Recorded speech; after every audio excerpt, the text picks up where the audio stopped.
सबको मेरी राम राम। आज मैं आपको प्रभु के मनुष्य अवतार की एक और कहानी सुनाती हूँ। शंकर जी कहते हैं, हे सती, एक बार नारद जी के शाप के कारण भी भगवान को मनुष्य रूप में धरती पर आना पड़ा। यह सुनकर पार्वती जी बहुत हैरान हुई कि नारद जी तो विष्णु भक्त हैं। ऐसा क्या हो गया कि उन्हें अपने ही भगवान को शाप देना पड़ गया। शिव जी कहने लगे, हिमालय पर्वत में एक पवित्र गुफा थी। उसके पास ही पवित्र गंगा जी बहती थी। पर्वत, नदी, पेड़ सब बहुत ही सुंदर थे। नारद जी वहां से गुजर रहे थे। वह जगह इतनी पवित्र और सुंदर थी कि न चाहते हुए भी नारद जी की वहां समाधि लग गई। अखंड समाधि देखकर राजा इंद्र के मन में बहुत चिंता हुई कि नारद जी कहीं मेरा राज्य पाने के लिए तो तपस्या नहीं कर रहे। उन्हें डर लगने लगा। घबराकर उन्होंने कामदेव से मदद मांगी कि जाकर उनकी समाधि भंग करो। वो कामदेव जिसने पूरे जगत को वश में कर रखा है, वो पक्का नारद जी की को भी अपने वश में कर लेगा। कामदेव ने वहां जाकर अपनी माया फैलाई।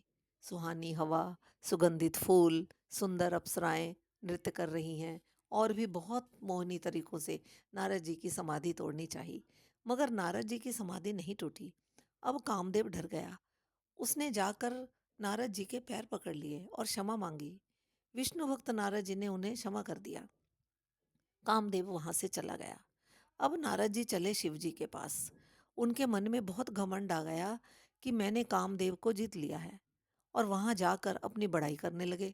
शिव जी ने उन्हें समझाया कि तुम ये सब बातें विष्णु जी को मत बताना।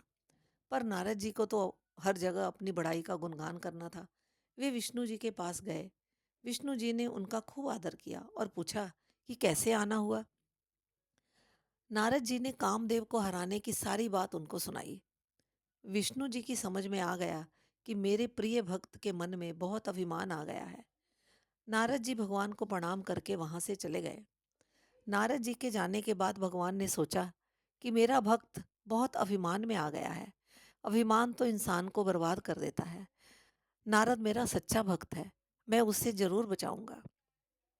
और फिर क्या, भगवान ने अपनी माया फैलाई।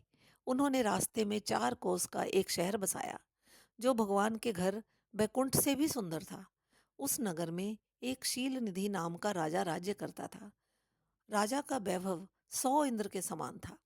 उसकी एक बेटी थी जिसका नाम विश्व मोहिनी था।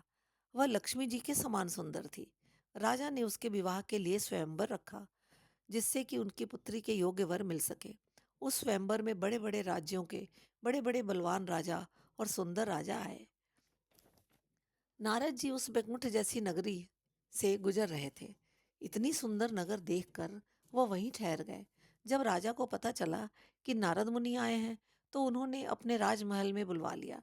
उनका बहुत आदर सत्कार किया। राजा ने सोचा कि नारद जी से अच्छी ज्योतिष विद्या कोई नहीं जानता। राजा ने अपनी पुत्री विश्व मोहिनी को उनसे मिलवाया और उनके गुण दोष बताने को कहा। नारद जी राजकुमारी की सुंदरता को देखते ही रह गए। वो सारा वैराग्य भूल गए।